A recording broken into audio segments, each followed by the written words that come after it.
Okay, so we are just welcoming our guest, Dobry Večer. Welcome back. Happy New Year. You're joining the Expert Insights first webinar of 2024, which is on the topic of human trafficking. Це перший вебінар нового року про протидії торгівлі людьми. З нами є гості Lydia Glavin і Ashley з Центру for Center to sorry, I was trying to translate it into Ukrainian, but I can't. The Center to End Human Trafficking in Canada, and both of our guests will have a good presentation for you tonight. Якщо ви маєте запитання, коментарі, пане Дмитре, мій співведучий тут буде дивитися за вашими питаннями. Прошу вживайте Q&A function. The Q&A button, Q&A function є вниз. Ми маємо пані Івану з нами, Плахотнюк, що буде перекладати в українську мову. Якщо ви хочете, презентація буде в англійській мові. Якщо ви хочете слухати в українській мові, можна натиснути Interpretation вниз вашого екрану і змінити на українське. So I guess I don't need to say this in English, but we have interpretation. Ivana's our interpreter. You can listen to the original presentations in English, or you can click on the interpretation button at the bottom to listen in Ukrainian. We'll have Lydia go first and then Ashley go second. If you have a question or a comment throughout, you can use the Q&A function to write in your question or comment generally or more specifically. My co-host Dmitro Malik will be tracking those questions and answers, and at the end of the presentations we'll be able to go back and to chat about those questions that you've raised. It is a very important topic that we're talking about tonight. We are recording this, and we do thank the Canada-Ukraine Foundation for their support in our Expert Insights series. We have a number of new topics that we'll be announcing later on this week. Hopefully over the weekend. We have about 5 or 6 new topics that'll take us through to March. And I'll tell you more about that when we are able to announce it. But first, I'm going to be helping Lydia Glavin with her presentation, having some technical issues, but Lydia's joined us. And so I'm going to share Lydia's presentation, and so all of our viewers can see it. And Lydia, over to you. Thank you, Ihor. Good evening, everybody. I just first of all wanted to thank you, Ihor, and UCC for hosting these webinars and for inviting us here today to talk about this very sensitive but very important topic. And this evening, I hope to just spend a little bit of time talking about human trafficking, what it is and what it isn't, and then just give a very high-level overview about some of the potential indicators where victims may be possibly becoming victims, and some of the techniques that the traffickers use to lure the victims, and then just some myths and some actual facts about human trafficking.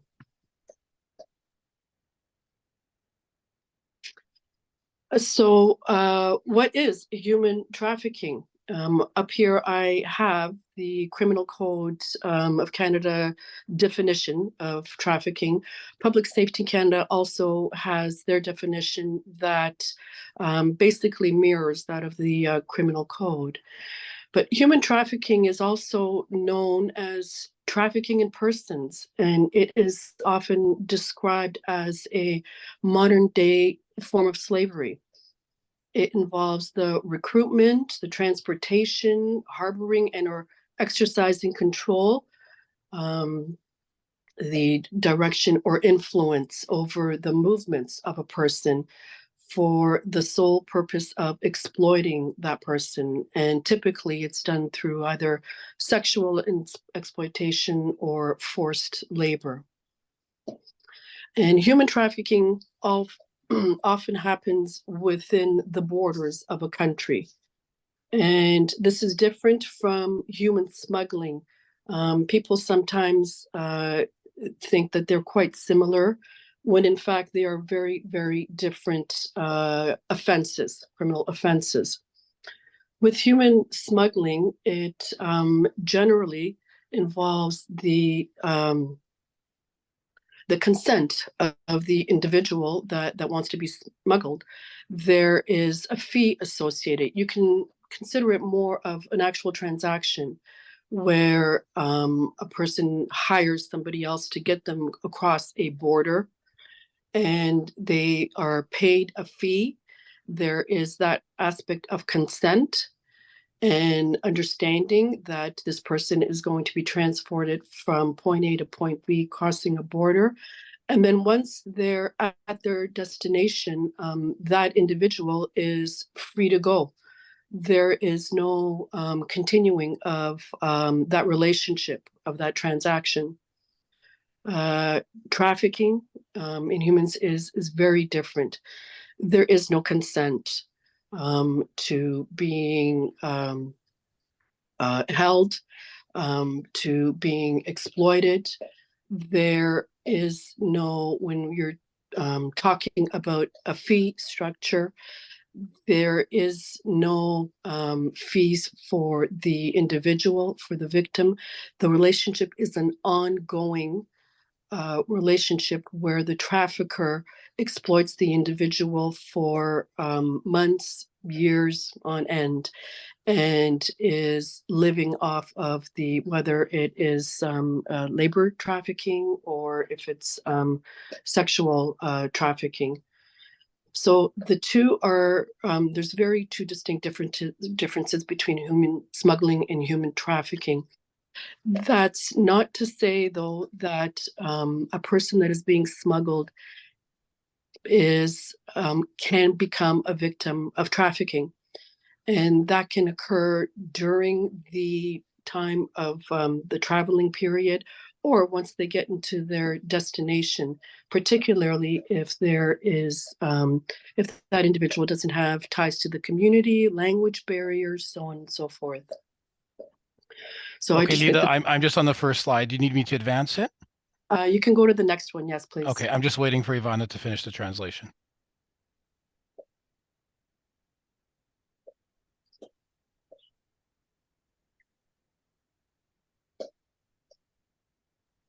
Okay. Okay, on the next slide. Okay. Well, human trafficking occurs all over the world, and even here in Canada. Basically, the trafficker's goal is to isolate a vulnerable individual for the sole purpose of exploiting them. And newcomers to Canada, especially in our situation with so many of the displaced Ukrainians arriving here in Canada, who have limited ties to the community, may become potential targets for these traffickers. False promises, coercion, deception, these are all common tactics used by the traffickers to draw in individuals. And our goal here today and ongoing is to, through education and through information sharing, to basically try as best as we can to protect and to prevent Ukrainian migrants and from becoming victims of human trafficking.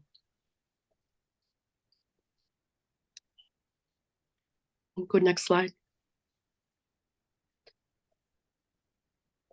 So I'm just going to wait for, okay, there we go. And there we go. Who are the traffickers? It's $1 million question. All types of people. The most unassuming that you would think at times are engaged in this criminal activity. Traffickers can be both men and women. They could be a friend, an acquaintance, and even a family member, a cousin, an aunt. They are of all different nationalities, and they speak various languages, including Ukrainian. So there is not one basic description of or characteristic of a trafficker.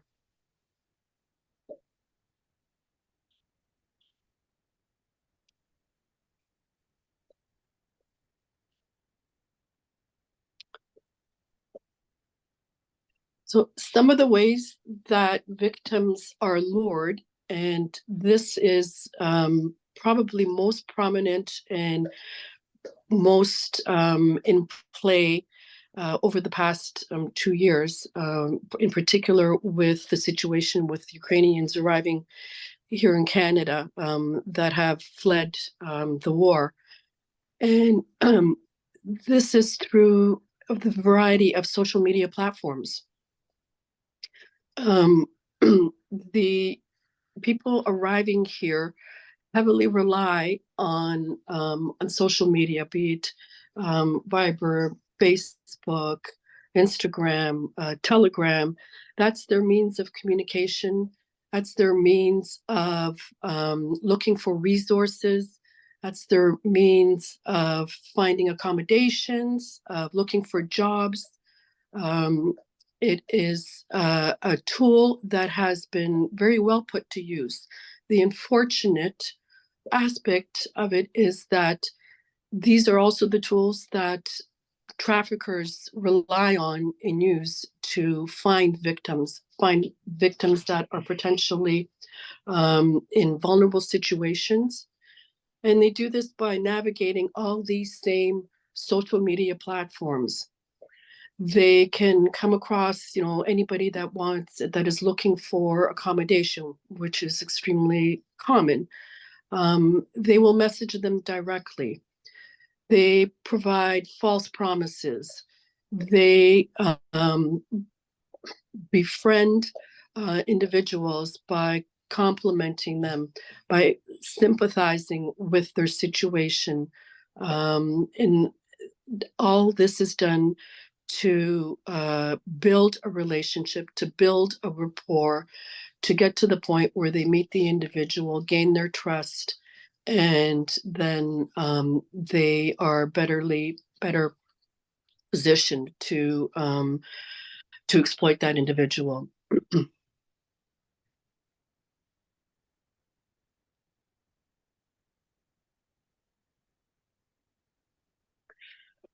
I have here an example of a post. These are a dime a dozen. I am sure that everybody has seen many, many, many posts such as this. And this is just to give you an example of how much information is present in a post. And I mean, for this particular one, this literally tells in a few lines a trafficker of who these individuals are. You have a 23-year-old young lady and a 45-year-old, and they are coming from Ukraine, who the trafficker would know that they are fleeing the war and looking for safe haven. The trafficker knows that they are arriving in Toronto, that they're arriving by plane, so that's the Pearson Airport, that they are arriving on a particular date, March 3rd.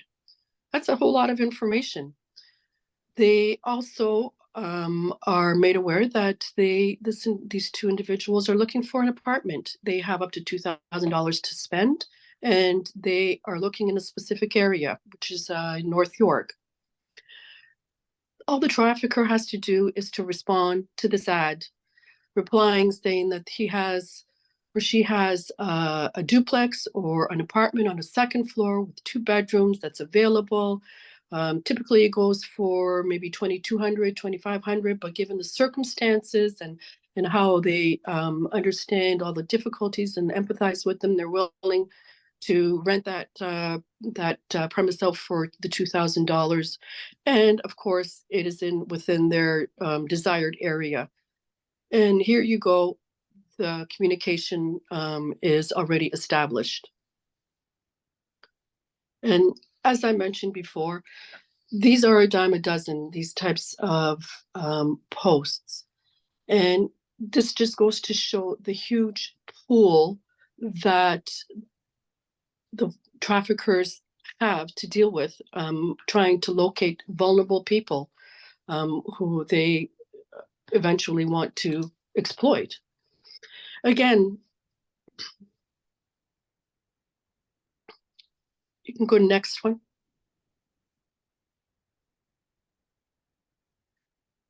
Again, this is just yet another example of the myriad of websites and social media sites that house this type of information.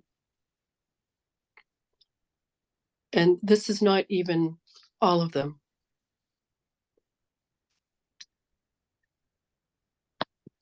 You can move on.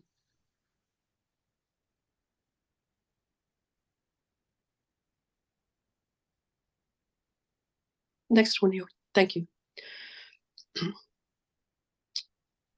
So this really shows that literally anyone can take advantage of this situation. And the traffickers, they don't need to be sophisticated criminals. Yes, obviously we do have criminal organizations that are international, that are involved in organized crime, that are involved in trafficking, human trafficking. But it's not just something that people involved in criminal organizations are involved in. One individual can be a trafficker.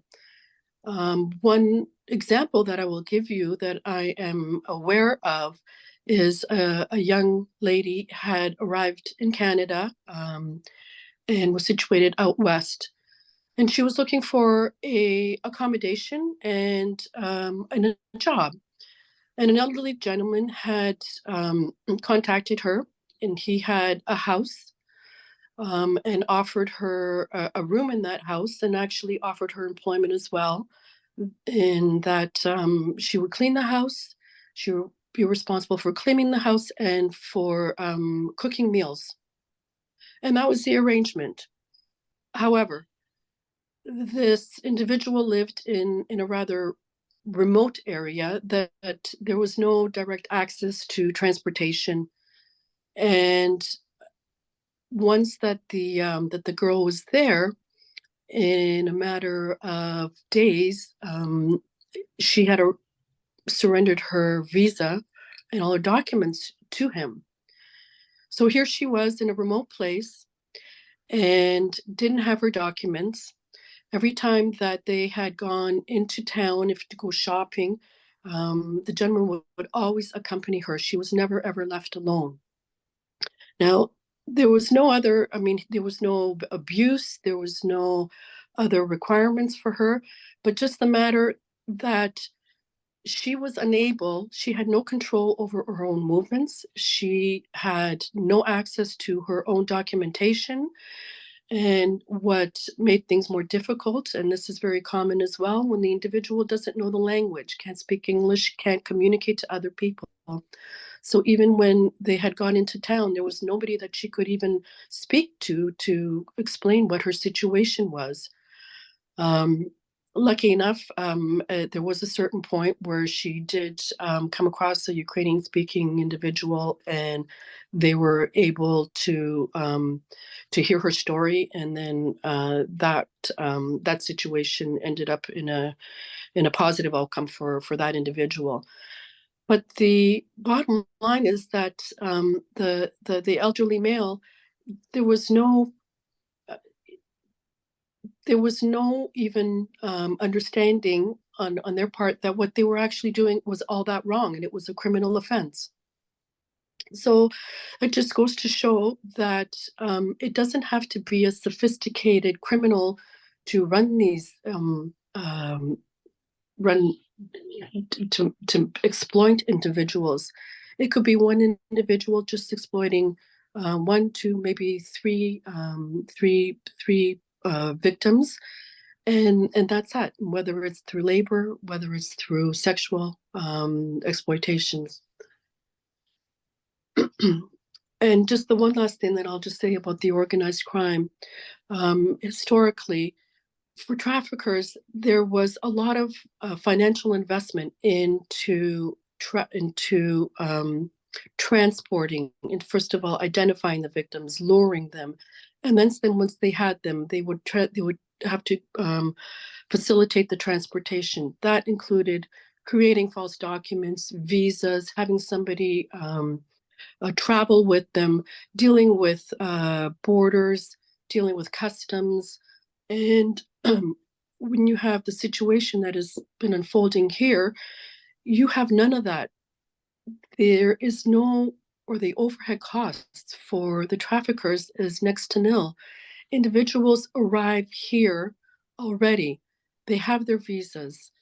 They are getting off of planes. They are quite literally announcing themselves as looking for accommodations, as looking for jobs, and they are fitting that profile that the traffickers are looking for, which identifies them as being vulnerable, as being potential targets.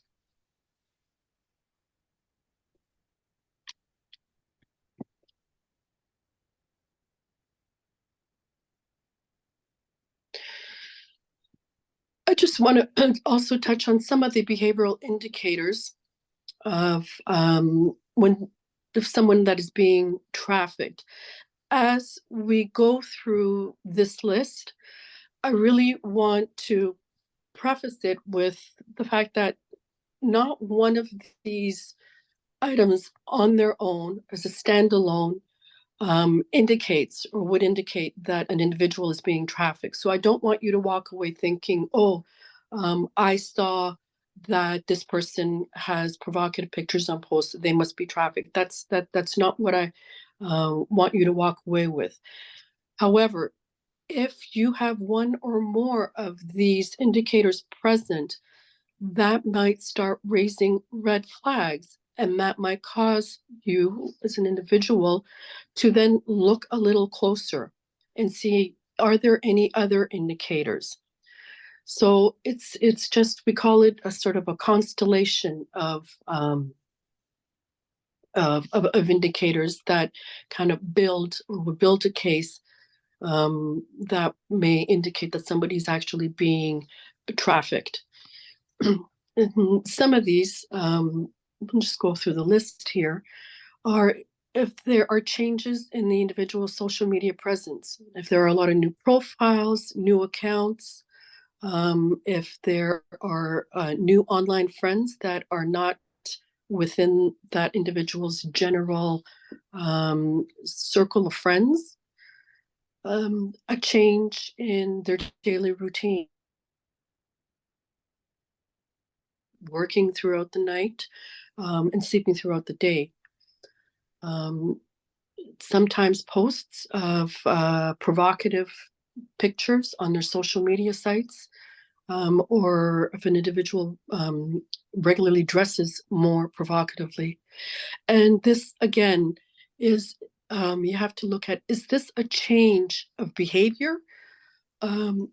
So is this an individual, if they like to dress provocatively before, the fact that they're posting pictures now dressed like that is that's kind of a continuum. That's normal for their behavior.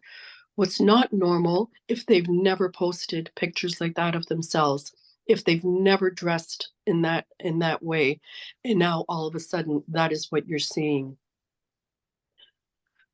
Quite often, people that are being trafficked don't like to have any contact with those in authority. They avoid answering questions, and they also let others speak for them. And one incident that I recall, we were doing a presentation for the workers, the cruise workers who were at the airport greeting the individuals that had just landed. And they were basically their first contact. And one of the workers had, when we were talking about this, relayed a situation which just happened the other day, where she was interviewing and speaking to a young girl who had just arrived. And there was a gentleman that was meeting that girl and who was with that girl. So when they were interviewing the girl, they were asking her questions. And it was the gentleman that kept on answering all the questions. And it became quite obvious. And there wasn't even an issue of a language because they were speaking Ukrainian. And even at the point where the worker told the gentleman, listen, thank you for helping, but I really need to hear this girl answer my questions. And he still persisted in answering all those questions. That was a suspicious sort of scenario. And it's quite common that this is exactly what does happen. Sometimes you'll get the feeling that the individual seems to be coached. They're frightened, nervous, especially, as I mentioned, when they're dealing with people in authority and the police. Avoiding eye contact is quite common. And again, if there's a complete disconnect from family and from friends.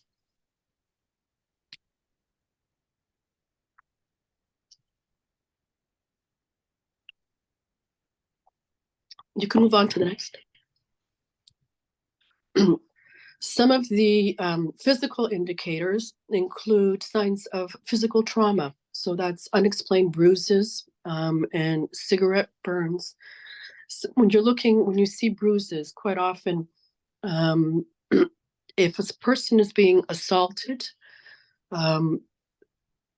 the most of the bruises and most of the areas of the body that will be bruised will not be visible to the eyes. So that would be areas of the torso, upper legs, lower back, upper back. Generally, they don't want for the bruising to be shown and to be so evident in public. The only typical type of bruising that could be evident would be ones that will be consistent with grabbing somebody's arm, either by, at the wrist, just above the wrist, or elbow. When you grab somebody with force, there tends to be a bruise with that.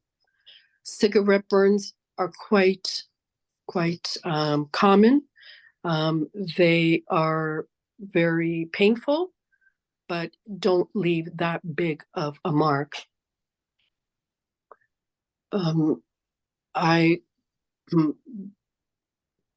want to talk about tattooing just on the next slide, but tattooing and branding is also very, very common. There, as I mentioned before, one of the key indicators is that the individual has no identification. The trafficker, one of the very first things that they try to do is to get their visa, get all their travel documents, any kind of ID or documentation that they have. They try to secure that and take that away from the individual. That precludes them from opening. If you don't have an ID, you can't open a bank account. You can't apply for a credit card. You can do very, very little without any kind of identification. Also, if an individual actually has a lot of cash on them, prepaid credit cards, hotel keys, receipts, multiple cell phones, these are all kind of geared towards suspicious items that might indicate that an individual is a victim.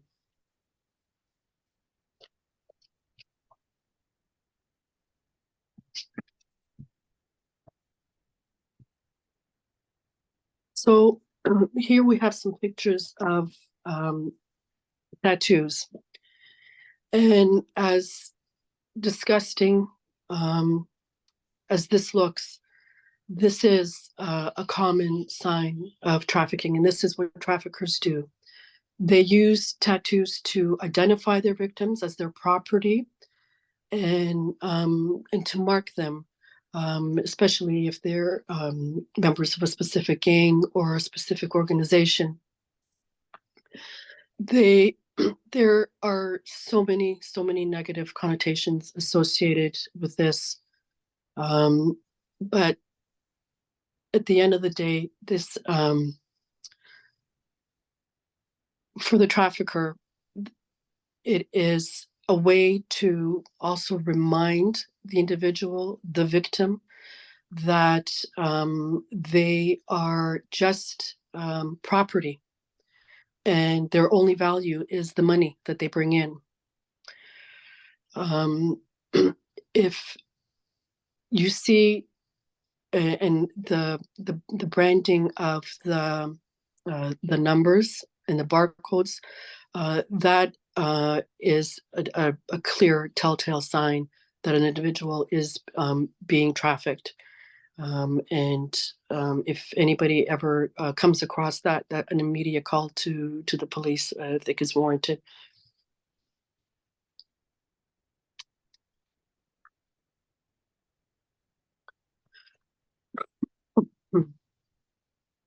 Again, some other ones, third-party apps on their phone that disguise their true phone numbers, notebooks, slips of paper with nicknames, with phone numbers, with prices, dollar amounts, things of that nature, indicate, they're meeting up with different people.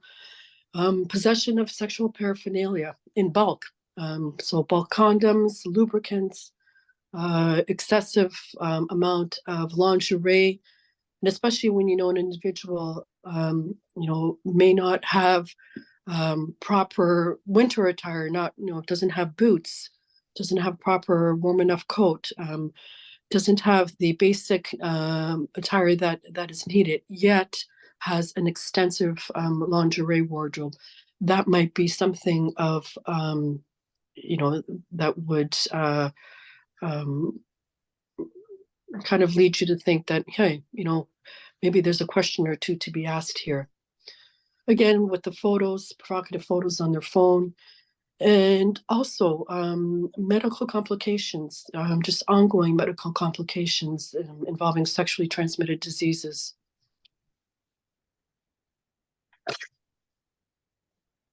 Next. Some ways to avoid being victimized. Have a lifeline. It's very, very important for individuals to keep in contact with trusting family members, friends, or community members. Do not give anybody your passport or your identification. Safekeeping is definitely not a reason to provide anyone with your identification. And I would also encourage anybody that is trying to help somebody and has no nefarious goals at all, but just wants to help and securing their items. Do not ask them to secure the passports. People can look after their own documents, and it's very important that everybody really take this into serious consideration of how important it is for them to be able to secure their own documents. You can keep copies of all of your domestic and your foreign passports, your visas, and any other documentation. It's a good idea to take photos on your mobile device and send them to your email address. You can send them to your trusted family and friends as well. And provide your phone number and your contact information, including your travel plans when and if you're traveling, to someone that you know. And you ask them to stay in touch with you, and you stay in touch with them as well.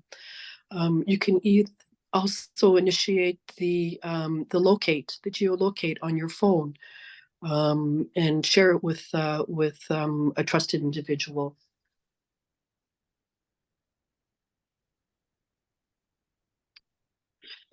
Again, when traveling, don't separate from your child, from your family, or the group that you're with. And if you're experiencing, or even if you're seeing something that's unusual, it's sometimes a good idea to discreetly take pictures of vehicles and your buildings and individuals. Again, we had a situation where a young lady had arrived here in Toronto, and she had gone through all the registration processes at COIS and had found an apartment where a gentleman had, he had 2 bedrooms. She was looking for an apartment. Somebody came and said, we have 2 bedrooms, you can have 1 bedroom, so on and so forth. This gentleman came, picked her up, got her settled in. But although he didn't live there, there was nobody else staying in this apartment.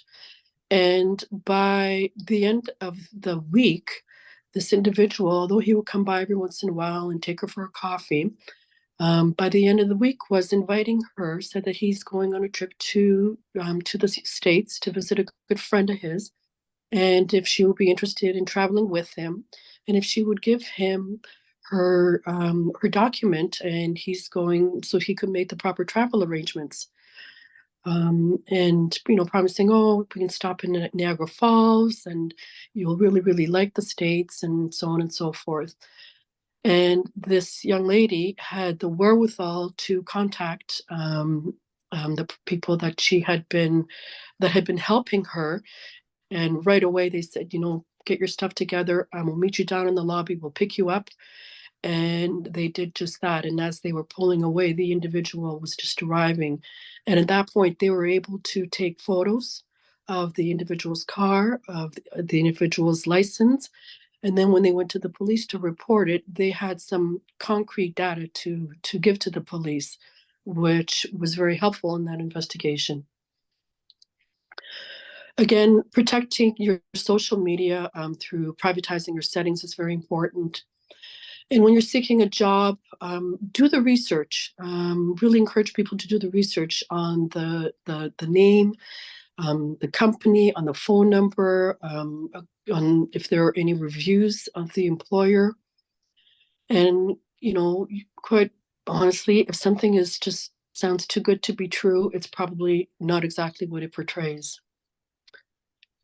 And finally, just be aware when people start asking, a lot of questions, and questions such as, are you alone? Where's your family? Who are you meeting with? When are they coming? So on and so forth.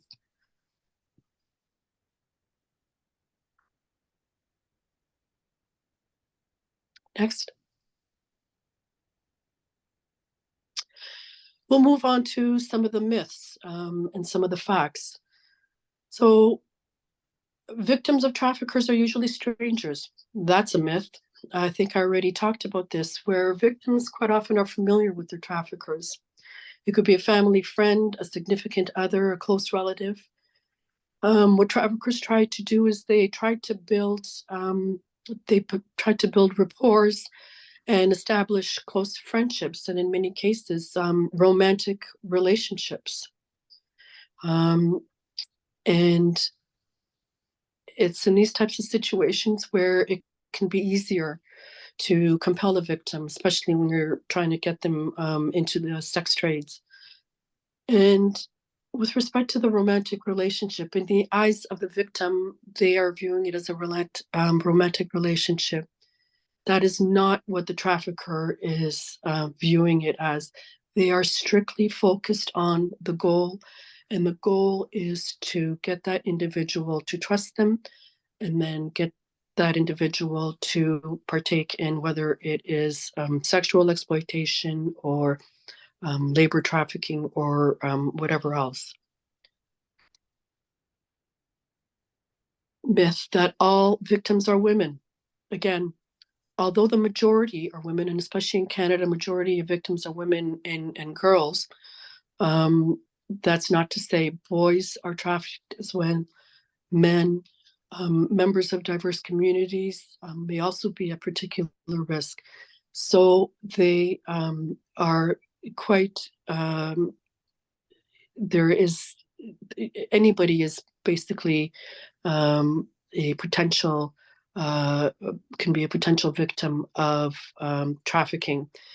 And especially when they don't know the language, especially when they are in a situation where they are experiencing economic, social difficulties, so on and so forth. It's also a myth that traffickers are men, are all men. Majority are men, but women do play a very prominent role in trafficking. Many times, and most of the time, female traffickers were once victims themselves. And after years, they are so-called appointed by the trafficker. And some of the tasks that they are involved in is supervising the other victims. They report rule violations. They instruct victims on what their tasks are, what their jobs are. They collect money, book hotel rooms, post ads. They also do inflict punishment. And that brings us back to those cigarette burns.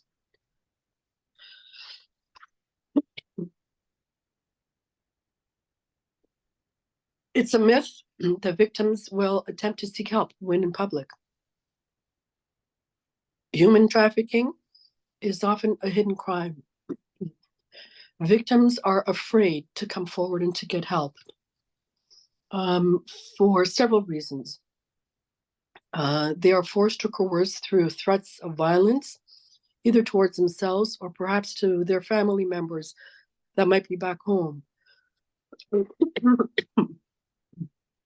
Once again, they don't have their own documents. They may be geographically isolated. And again, there's that distrust in police and a language barrier. Excuse me.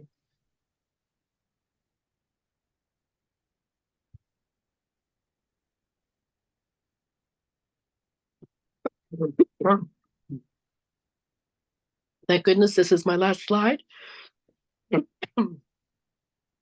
Disclosing to police brings immediate relief for survivors.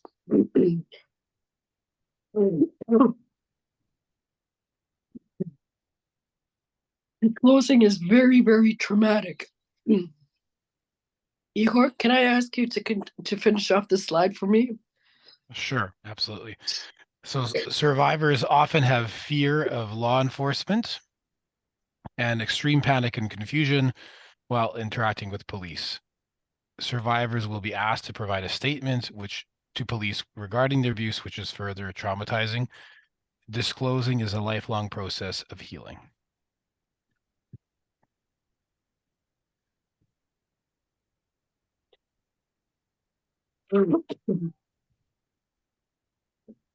Okay, I think that is all the slides. Lydia, I wanted to thank you, and you were too humble to say it at the beginning, but you are a retired staff sergeant from the Toronto Police Service. So when you speak about these issues, you speak with experience, and you've been working with many newcomers in Toronto as well. So thank you for your work. We'll let you give your voice a break. Дуже дякую. We're going to go over to Ashley. Ashley, if you want to pop up your slides.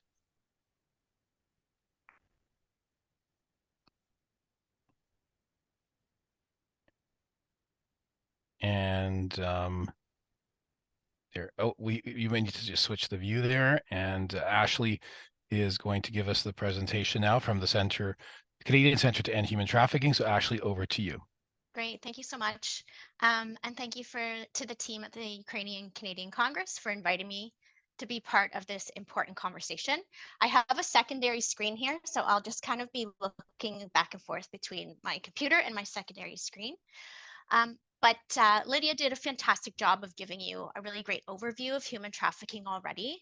So I'm going to focus my portion of tonight's session on some practical takeaways, more so focused around labor trafficking, some of those high risk indicators as well as it relates to job ads, and then also some safety planning for newcomers as well.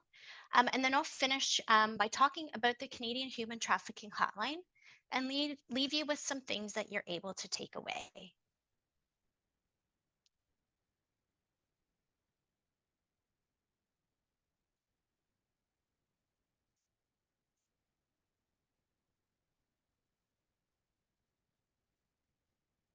Sorry, I'm just not sure if I'm able to go on. Yeah, you're able to go to the next perfect. slide. Okay, Yeah. thank you.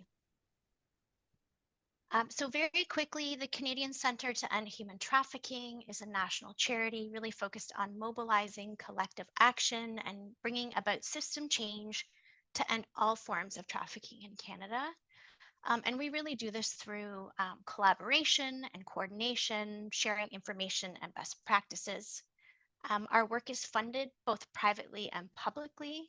And the center is also the operator of the Canadian Human Trafficking Hotline, which was developed with support from the federal government of Canada. Some of the other work that we do is we do work on the research on the primary research and data collection to shine a light on the issue of human trafficking. We do education sessions with communities and networks and service providers, private sector businesses as well, similar to this one, about the reality of trafficking, and share the hotline as a resource. And then we work with policymakers to address the systemic issues and to advocate for resource allocation, for best practices, and again, for sustained funding to bring forward lasting change for survivors in Canada.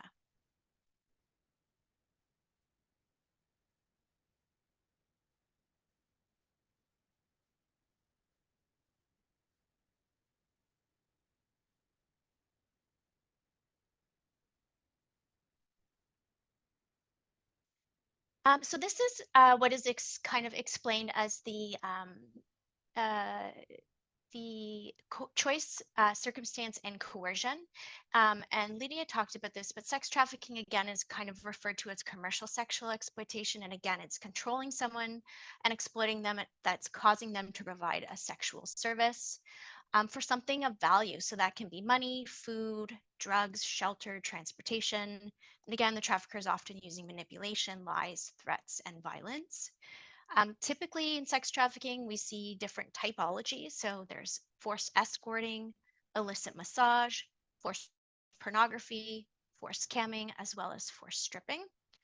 In Canada, children and youth under the age of 18 cannot engage in sex work, and they cannot exchange sex for money, for drugs, alcohol, shelter, transportation, food, or any other object or necessity. In Canada, the federal laws have decriminalized sex work for individuals who are selling sex. However, buying sex as well as trafficking or third parties are still criminalized. But on this slide, you'll kind of see what is commonly referred to as that spectrum of choice. And you can see on the far left-hand side that people choose sexual exchange for love or pleasure. And then as you start to move along that spectrum from left to right, you're going to see other outside influences such as poverty or circumstance that might make someone consider going into sex work. And then all the way on the left-hand side, we also see that youth sexual exploitation by someone who's older or in a position of trust. And then human trafficking, again, where someone is lacking choice.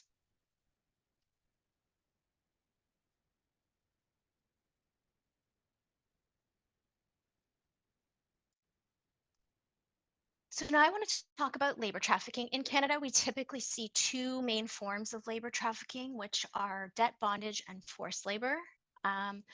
Again, labor trafficking is forced labor. It's the control and exploitation of a person for their labor or service. Again, like sex trafficking, labor traffickers use force, threats, and deception. Situations of labor trafficking often include very poor and unsafe working conditions, abuse, extremely long hours, unfair or non-existent wages. In Canada, again, the common kind of scenarios that we see around labor trafficking are people who are forced to work in homes as domestic servants, farm workers who are coerced through violence as they're harvesting crops, and factory workers in processing plants who are held in inhumane conditions with little to no pay. Bonded labor or debt bondage is a widely used method of enslaving people, and victims become bonded laborers when their labor is the means of repaying a loan or service in which the terms and conditions have not been defined. So often the value of their work is going to be greater than the original sum of the loan that they borrowed. And unfortunately, oftentimes they will accrue additional charges once they're in the workplace. And so eventually their ability to repay that loan is non-existent. And then, of course, forced labor, again, is those situations where individuals are forced to work against their will under threats of violence or other forms of punishment, where their freedom is restricted and there's a degree of ownership and control exercised by the employer. So similar to that spectrum of exchange that we saw With sex trafficking, there's also a spectrum of exploitation for labor trafficking. So again, it's really helpful to kind of put this into perspective when we're thinking about these, the spectrum. And these are not concrete categories. So people can really kind of move along the spectrum and they can move back and forth. But on the left-hand side, you're going to see decent work with, workplace safety and, proper payment. And then as you start to move along towards the right, you're going to see some things change. So then we see labor violations, and these are exist in terms of worker safety and employment protections. So these are include but are not limited to unsafe work conditions, violence, sexual abuse, excessive work hours, withheld wages, and unpaid labor. Then human rights are breached when individuals experience things like discrimination, harassment, isolation, confinement, and other cruel or inhumane or degrading treatment in the workplace. And then we move into criminal code violations, and this is situations where employers commit crimes when they take or withhold a worker's passport and identification. They may practice fraud and extortion or make threats and subject the workers to violence and other harassment. And then finally, all the way on the right-hand side, you see labor trafficking again, that exploitation that's violating sections of the criminal code that are specific to human trafficking. And this is where punishment, threats of deportation towards workers and their families, where forced commercial sex or psychological control of migrant workers is happening.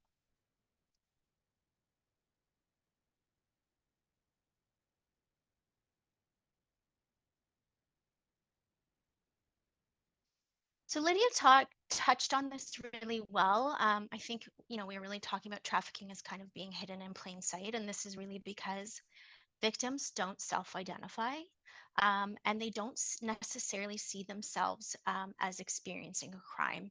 And so we know that oftentimes there is a trauma bond between the trafficker and the victim.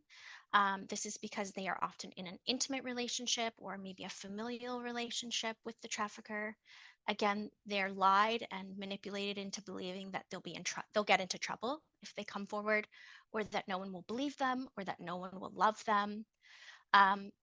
Victims are often psychologically controlled. They may be physically controlled. They may not know where to get help. And again, Lydia did touch on this, but that distrust of institutions and law enforcement is a number one reason why folks choose not to report their trafficking situation.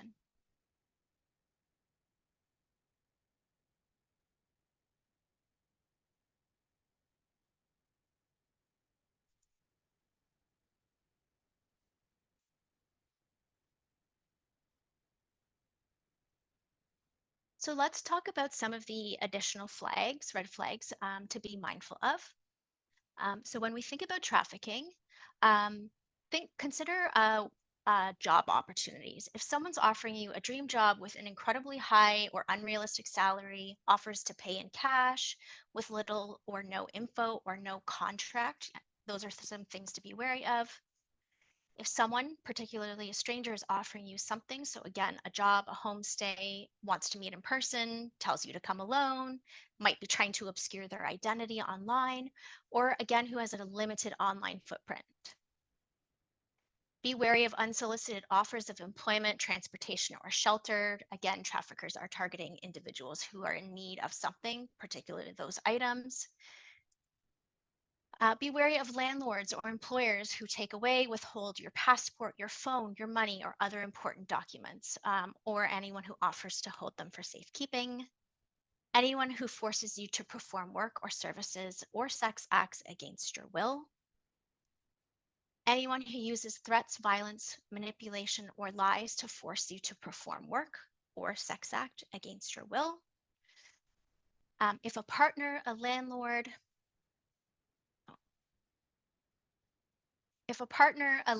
or employer controls your movement, monitors you, or restricts your ability to move freely. If someone forces you via threats, blackmail, or coercion or violence to engage in illegal activity against your will, so any illegal activity against your will. And if your employer is in violation of aspects of your agreed upon work contract, employment laws, occupational health and safety rules. Again, those things apply to all persons working in Canada, regardless of status.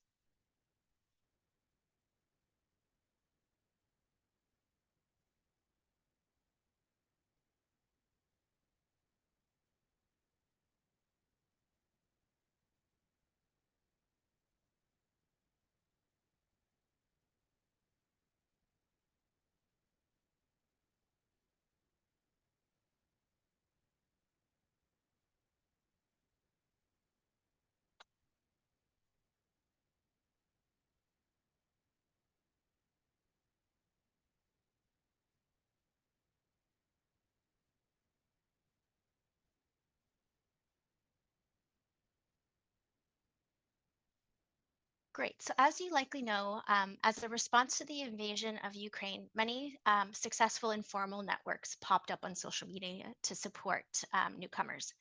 However, there are risks associated as traffickers routinely use social media as a way to connect, groom, and lure victims for both sex and labor trafficking.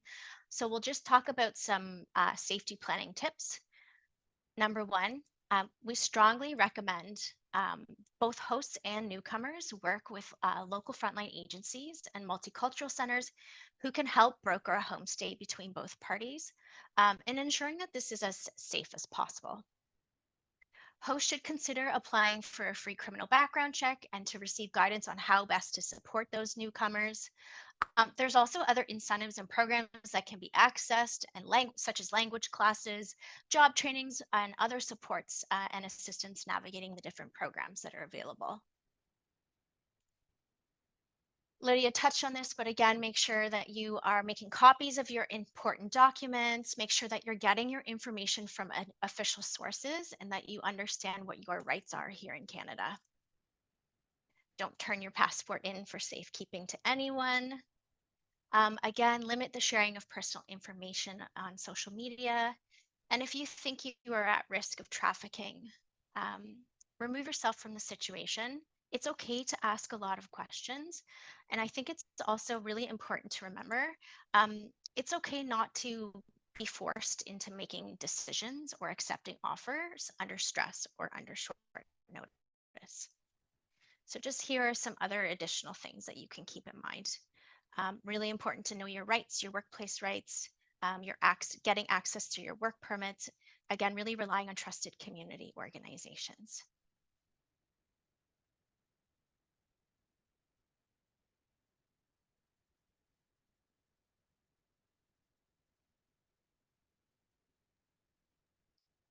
Finally, when thinking about finding work in Canada, it's important to be mindful of certain indicators for scams, for work, and also for trafficking.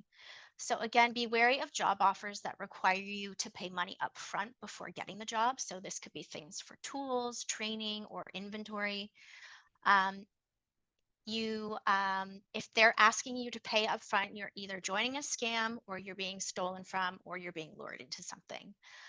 It's not normal for traditional job. It's not traditional for a normal full-time opportunity. Again, traffickers are going to promise you things to gain your trust. So without meeting you, they may mail you a check as a sign of a bonus and ask you to deposit into your bank account. Again, this is a common way to scam people.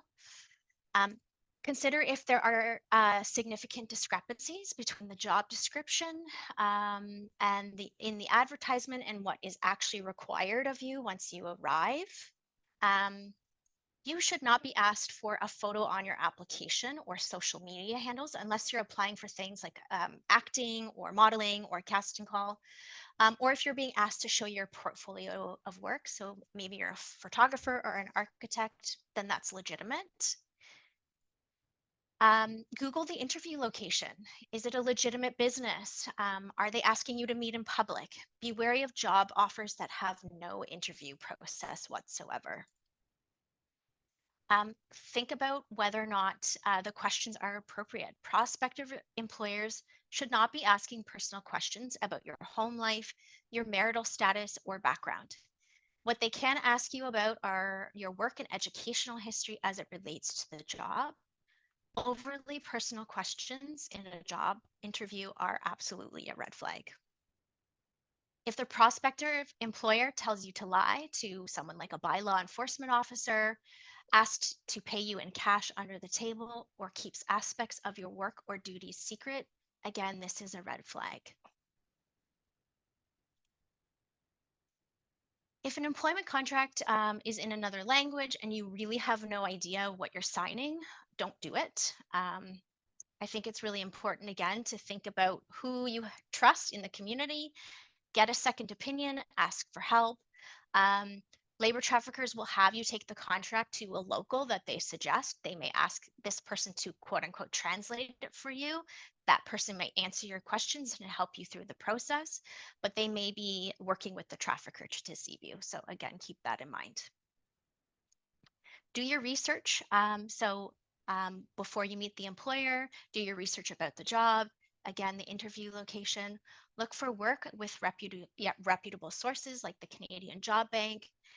And again, don't make those decisions under stress or short notice. If you think you're at risk of trafficking or you're able to do so, remove yourself from the situation as well.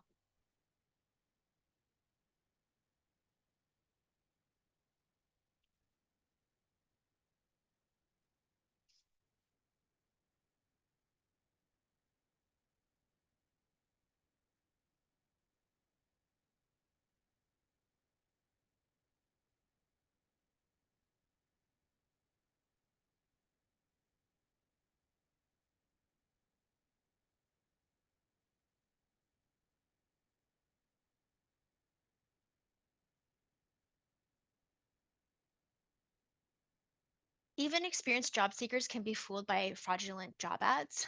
So this is an example of a job ad from one of our partners in Newfoundland, and I won't spend too much time on this because I'm cognizant of the time. But when you're looking at something like this, I think some of the things that are jumping out to me is no website. The offer is a cash offer for monthly or part-time work. They may ask you to text or apply online. No email is listed.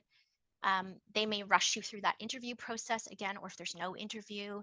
The ad here says no experience required, but there's an unusually high rate of pay for few hours spent actually doing the work. So that can be a red flag indicator.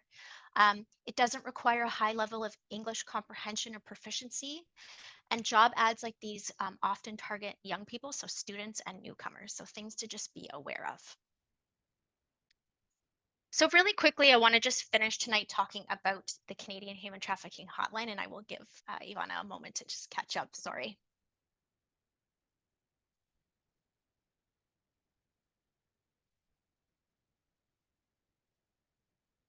Great, sorry about that. So I want to finish my portion of the session tonight talking about the Canadian Human Trafficking Hotline.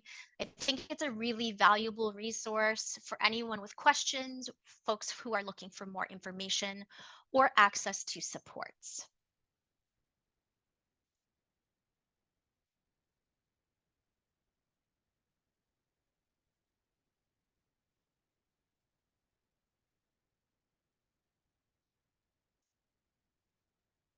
So the hotline is a trauma-informed, person-centered service providing referrals and resources to victims and survivors, as well as community members.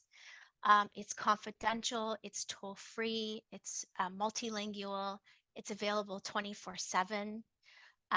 We believe that the hotline is a critical tool because it's available anywhere across the country. It allows us to do centralized data collection. We're able to provide a 24/7 coordinated response to service and connection to service providers and police when requested anywhere in Canada. And again, it's operated by a nonprofit organization, but funded and supported by the federal government of Canada.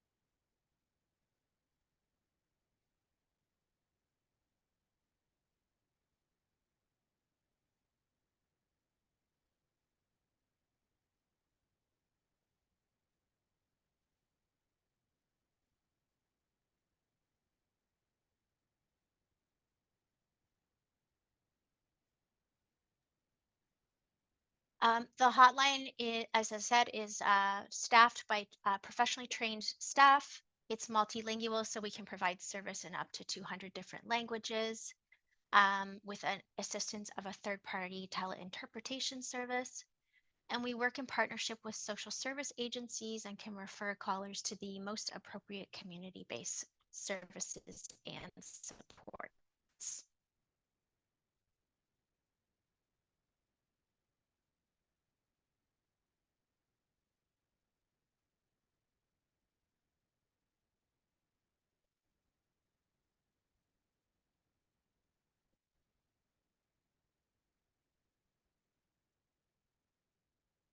There's a number of ways to reach the hotline. You can send us a chat on our website. You can call toll free. You can send an email, and you can send us a web form as well. We're able to provide services via telephone in both Ukrainian and Russian as well through that third-party teleinterpretation service.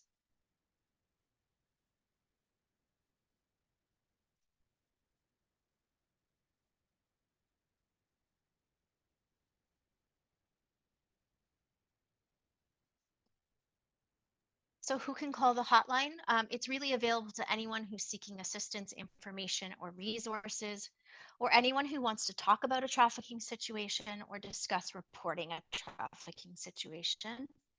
25% of our calls come from family and friends of trafficked persons and those who are at risk of trafficking. This really is a community resource, and we're really hopeful that the community will utilize the resource.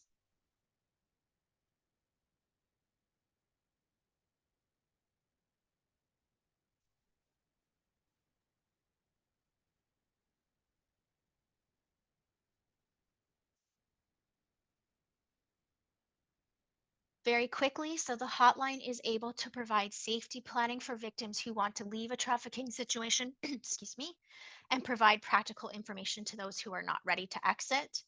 We're also able to talk through what a healthy relationship looks like. We do safety planning with family members who have loved ones who are also in a trafficking situation and want to keep themselves safe. We provide referrals to social service agencies. We're able to provide a trauma-informed response by listening to survivors without judgment and believing survivors. Again, we provide community members with general information about the crime of trafficking, resources, and information about human trafficking. And then finally, staff are able to discuss your reporting options and talk about what reporting to police might look like for you. We do not report to police unless requested by the caller or if we're mandated to report by law. Callers can remain anonymous and share as much or as little information with us as they wish.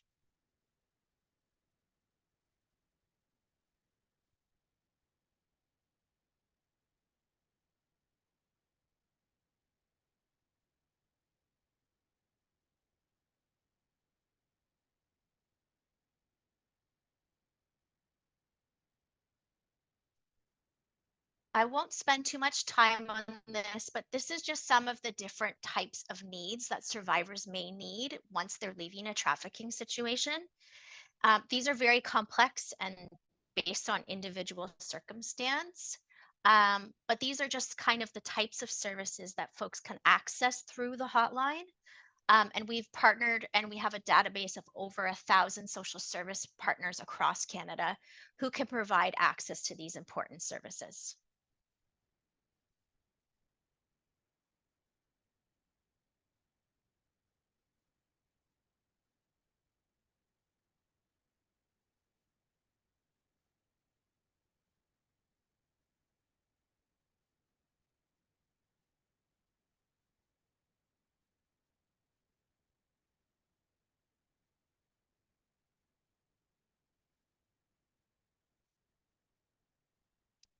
The center has also created free downloadable awareness materials with a hotline number, some postcards with some general indicators. The more places this number is posted, the better. We've obviously, as you can see, translated them into Ukrainian for frontline agencies and community members who want to share this number and get this in front of folks who are at risk of exploitation. So we encourage you to visit our website and download those posters. We can also send you copies of these at no cost as well.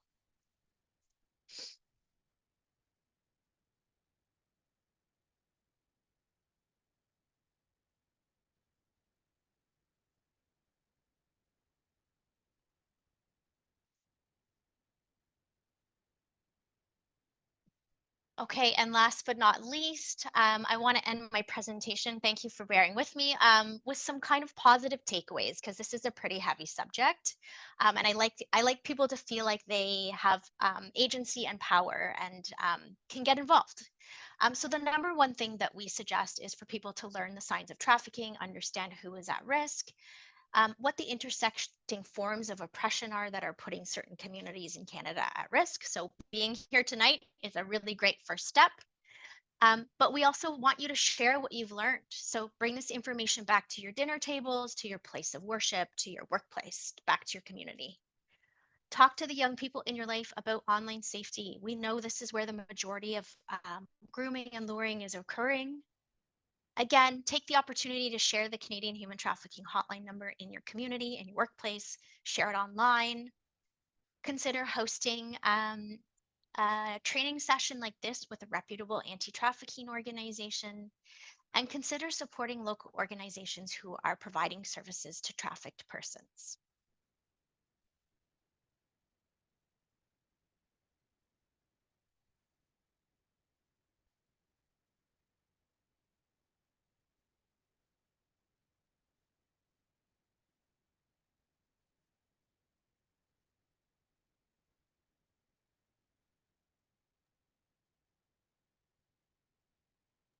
Okay, I think that's it. Thank you. Thank you, Ashley. So again, thank you to Lydia and to Ashley for the great presentations tonight. A incredibly important topic, a difficult topic, but one that we certainly want people to learn more about and to speak to their community about. I'm going to turn it over to Dimitra. We have just a couple of questions. Dimitra, daję tobie parole. Okay, thank you. I think we have just one suggestion here, and I have a couple of questions. So first, let's go over the suggestion and a recommendation from Oksana. I would suggest when going for job interviews to always let a trusted friend or family member know where you are going, address, name, and time. And thank you, Oksana, for this suggestion. That's it. Yeah, that's a great suggestion.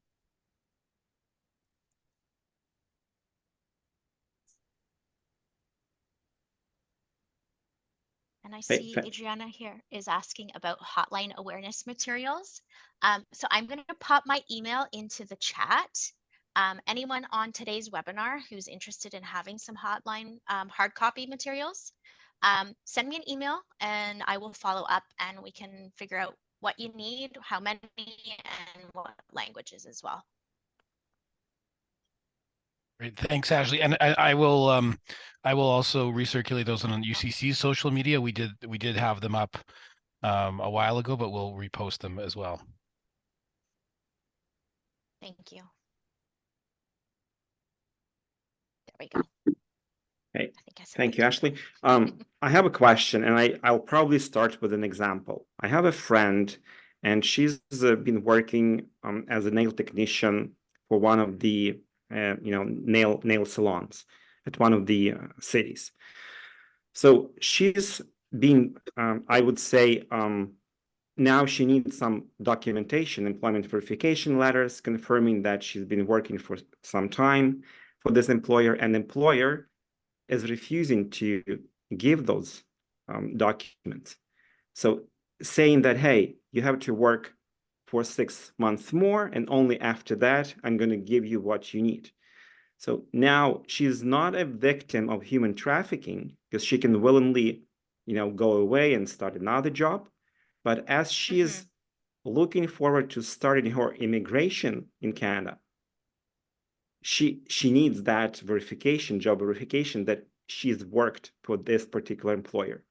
What is the threshold that, hey, this is human trafficking and this is the employment standards violations. And as a friend, for example, can I get involved anonymously reporting this employer to someone, not harming my friend?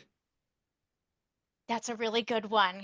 And if I'm thinking back to that slide where we have that spectrum, it really is so nuanced, and it's not so black and white to say, yes, this is, yes, this isn't. But I think what I'm hearing in the example you've given me is there's a power imbalance, right? So the employer has something, and they're using that to leverage and to keep her in that position. They know that she needs something, which is she wants access to residency or her documentation. So I would say there are pathways that the employer could be reported. I'm not a workplace labor standards specialist, but Ontario has developed the Divisional Intelligence Unit. So anyone can actually report anonymously to the Divisional Intelligence Unit workplace safety issues, labor trafficking issues, and they will follow up. Again, you can always call the Canadian Human Trafficking Hotline to kind of discuss the situation and discuss your options as well. But I think when we're talking about victims or potential victims of trafficking, we always prefer, whenever possible, to be able to speak with that person directly. We never know that acting on someone else's behalf, whether or not that's what they want in the moment, and if that might put them at a risk, right? So potentially this friend reporting the employer may put the individual at risk. So we really try to encourage the individuals themselves to call the hotline or to call employment standards themselves. And so as a friend, I would recommend that they, encourage their friend to reach out and ask questions and call a hotline or call employment standards themselves to discuss the situation. Okay, thank you, Ashley. I'm going to give a minute to Ivana to finish translation. Okay, and again, thanks. So the other question that I had, I think it was yesterday after I had posted the promo to this webinar, somebody reached out to me saying that they handed over their passports to one of the intermediaries, helping them filing out the documents, like for work permit, something like that. It's not a licensed consultant, it's someone they met. And this person is holding their documents, demanding another amount of money that they didn't discuss that beforehand. And now it's kind of, that amount doubled. Where do they go? To the police? To your center? They just wait? Any of the above. That is a crime to withhold someone's documents. So whichever avenue that individual feels most comfortable, the hotline can make a direct connection to law enforcement if they wish. But yes, I would say that is definitely illegal, and when that person's ready to get help. Okay, thank you. We have a question here regarding the are there any statistics regarding human trafficking of Ukrainian newcomers since February 2022? There are no statistics that I am aware of. I will say that cases are that come forward, they quite often take quite a bit of time to make their way through the courts. So I don't really even believe that a fair sort of valuation or that we will get any kind of indication of the number of occurrences that are that have taken place and have been reported currently, and that may be going through the courts. As I said, this is usually somewhat of a long process, and just like many other types of crimes, sexual assault being one of them, this is the type of crime that goes heavily unreported. So in my personal opinion, statistical information really does not give us or shed a light on the actual seriousness and the number of potential victims that are currently involved in this. So Hey, thank you, Lydia. I don't have any other questions. I'm just kind of trying to recall. There was a case when a mother reached out to us as organization, and she lives in Ukraine. So she had noticed her daughter wasn't on social media for some time, and she did know that her daughter met someone. How do these people, report to someone, and they're abroad, and how do they raise these issues? Like, where do they go? Oh, it's very hard because of language barriers, and because they're in another country, and they don't have any evidence. that is, again, that's a very difficult situation. It's always very difficult to report a missing person, because basically if she has lost contact with her daughter, and there is, I don't know if there's any other information that she may have, but in the very least, it appears to be a case of a missing person. And generally, police services would, all police services have interpreters. So depending on the area where her daughter was last, that she knows where her daughter was last situated, whether it was in Canada, I would suggest that they call the police service in that particular area, ask for the translator, and then make a report saying that they want to make a report of a missing person. Okay, thank you. And I'm not sure what they had done, because I advised them contacting police, but there has been no contact since that. So, okay, thank you.